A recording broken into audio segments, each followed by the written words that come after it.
Oke, nah hari kita akan belajar mengenai persamaan kuadrat. Ya, tentu di SMP udah tahu ya bentuk persamaan kuadrat itu ax kuadrat ditambah x ditambah c, dimana kita konteksnya berderajat 2 yaitu kuadrat dan juga satu variabel. Nah, satu variabel ya semesta ya. Nah, kita tahu mencari nilai x1, x2 atau akar-akar atau misalnya faktor pembagi dari bentuk persamaan kuadrat itu dengan menggunakan rumus ABC, yaitu bentuk seperti ini ya. Nah, teman-teman tahu nggak sih sebenarnya bentuk ini tuh apa artinya? Nah, bentuk ini yang saya lingkar ini ya, itu adalah bentuk diskriminan. Nah, apa arti diskriminan sih, Pak? Nah, diskriminan adalah artinya diskriminasi, ya, pembeda. Jadi dia itu buat tahu membedakan mana bentuk yang bisa dicari akar-akarnya dan mana yang enggak. Nah, makanya muncullah rumus diskriminan ini dengan rumusnya b kuadrat dikurangi 4ac. Di dalam rumus diskriminan itu ada 3 syarat di mana masing-masing punya karakteristik dan keunikannya masing-masing, yaitu ketika d lebih dari 0, d sama dengan 0, dan d kurang dari 0. Apa sih artinya, Pak? Oke, d lebih dari 0 itu artinya akarnya berbeda, 2 akar. Jadi kalau teman-teman nanti menemukan bentuk permasalahan persamaan kuadrat, mau mencari akar-akarnya, cek dulu diskriminannya ya, dicek dulu diskriminannya apakah dia itu positif, negatif, atau sama dengan 0. Ketika dapat positif, artinya nanti teman-teman pasti mendapatkan 2 akar ketika mencari akar-akarnya. Oke, kemudian ketika sama dengan 0 gimana, Pak? Akarnya kembar. Contoh seperti ini ya, x plus 1 dikali dengan x plus 1. Nah, ini akarnya kembar. Jadi teman-teman cari bentuk persamaan kuadratnya, nilai diskriminannya pasti 0, dan itu artinya kembar. Nah gitu. Kemudian gimana kalau kondisinya itu negatif sih, Pak? Yaitu kurang dari 0. Nah, ketika diskriminannya kurang dari 0, artinya dia akar imajiner, dan kita tahu syarat di dalam akar itu tidak boleh bernilai negatif ya, maka x harus lebih dari atau sama dengan 0. Apa yang terjadi ketika negatif? Yang terjadi adalah kita tidak bisa mencari nilainya. Nah, maksudnya apa, Pak? Kok akar? Lihat, d itu nilainya b kuadrat min 4ac. Ketika kita masukkan ke dalam rumus ABC, akar dari b kuadrat min 4ac, tentu semesta ini harus bernilai positif atau 0. Karena kalau terjadi negatif gimana? Ya, akar imajiner, berarti tidak ada nilainya. Nah, sama konsepnya seperti itu untuk menentukan ada atau enggaknya suatu akar pembagi dari persamaan kuadrat gitu. Nah, ketika kita mendapatkan kasus diskriminannya negatif atau misalkan kurang dari 0, berarti ada 2. Dia itu bentuk persamaan kuadratnya bisa definit positif atau definit negatif, tergantung koefisien A-nya. Jadi kalau saya tulis koefisien x kuadrat itu adalah A. Oh, sorry, koefisien x kuadrat ya, berarti tadi koefisien A ya. Koefisien x itu adalah B, dan konstanta adalah C. Nah, setelah kita tahu nih diskriminannya itu nilainya negatif, Pak. Nah, kita lihat A-nya. A itu apa sih? A itu koefisien di depan x kuadrat. Itu bisa dilihat bernilai positif apa negatif. Nah, gitu ya. Kemudian kita lihat ke contoh soal langsung aja deh, daripada saya langsung bingung-bingung, Pak. Oke. Di sini kita lihat bentuk persamaan kuadrat ini, dia punya berapa akar? 1 kah, 2 kah, atau enggak sama sekali? Kita cek dengan menggunakan rumus diskriminan. Berarti b kuadrat dikurangi 4ac. B-nya apa? B-nya ini ya, negatif 5. Negatif 5 kuadrat dikurangi 4 dikali A-nya berapa? A-nya 1 dikali C. C-nya 16. Nah, gini. Ini 16 ya. Kayak 10. Berarti ini 25 dikurangi 4 dikali 16 berapa? 32. Enggak ya. 64. Nah, di sini hasilnya berapa? Negatif pasti ya. Nah, di sini ketika hasilnya bernilai negatif, maka dia masuk akar imajiner. Sampai sini paham ya? Nah, ketika akar imajiner, kita lihat dia pasti definit. Tapi definit yang mana? Lihat, A-nya positif ya, 1. Oh, berarti dia masuk definit positif. Nah, itu dulu, tentukan definite positif dan definite negatif seperti itu.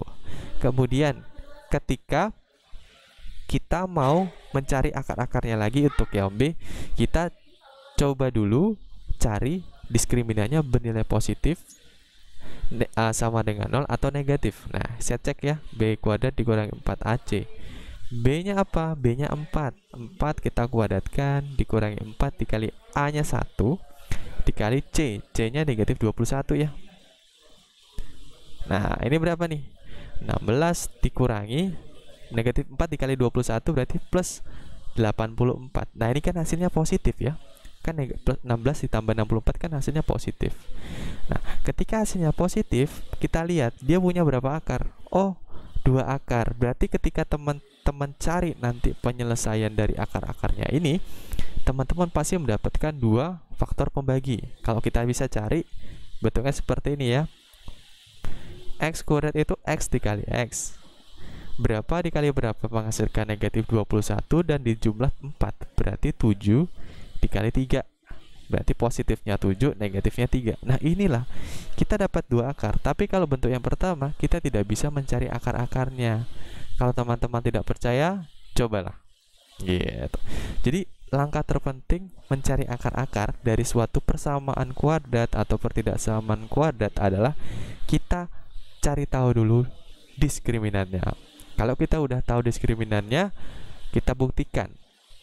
Oh, ternyata diskriminannya positif, berarti dia punya 2 akar. Oh, ternyata diskriminannya itu sama dengan 0, berarti dia punya akar kembar. Oh, ketika diskriminannya kurang dari 0 atau negatif, berarti dia tidak punya akar atau faktor pembagi. Dan apa yang terjadi ketika dia tidak punya akar atau faktor pembagi, kita abaikan. Oke. Kemudian kita lihat yang C ya. Kita uji, dia itu punya berapa akar sih? B-nya negatif 6 dikuadratkan ya. Dikurangi 4 dikali 1, A-nya 1 ya, 1 ya, dikali C-nya 21. Berarti ini 36 dikurangi 84. Hasilnya negatif. Ada akar? Nggak ada. Definite apa dia? Lihat, koefisien depan A apa? Positif. Oh, berarti definite positif gitu. Jadi tidak ada akar, makanya namanya diganti jadi definite positif. Bentuk ini artinya apa?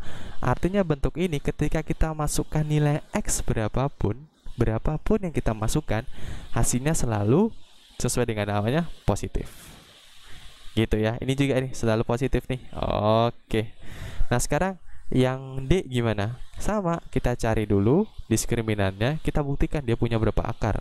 B-nya apa? B-nya min 1 dikuadratkan dikurangi 4 dikali A-nya berapa? A-nya min 1 ya.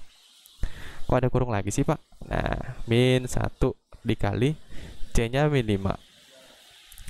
Negatif 1 dikuadratkan 1 dikali dikurangi min 4 dikali negatif 1 positif 4. Positif 4 dikali negatif 5 negatif 20 ya, negatif 19. Ada akarnya?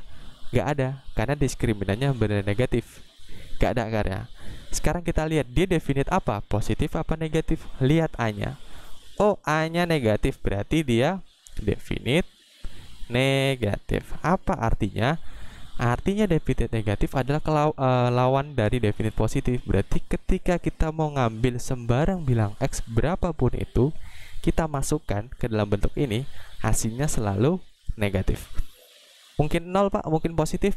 Enggak, selalu negatif. Gitu. Gitu ya pengertiannya. Kemudian yang E, yang terakhir nih. Kita cek dulu, berarti B kuadrat dikurangi 4AC, B-nya apa? B-nya nggak ada, Pak.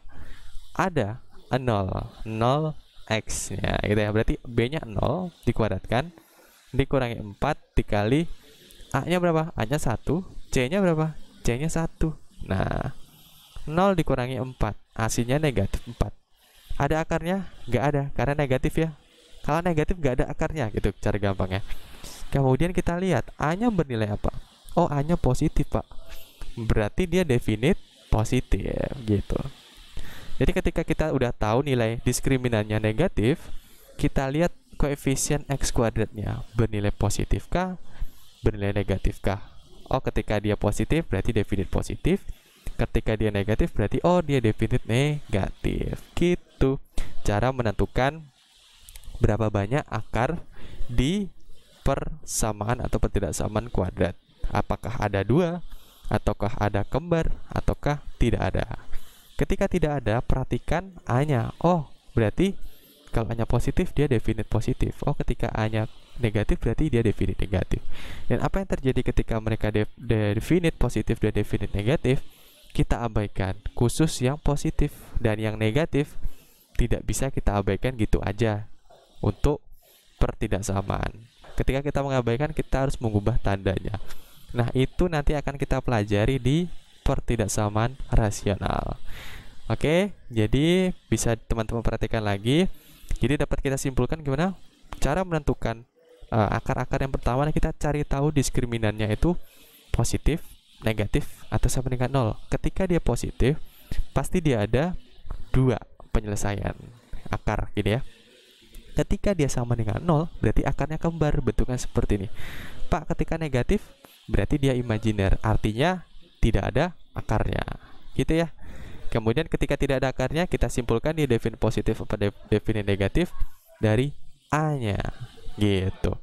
Bisa ya, sip.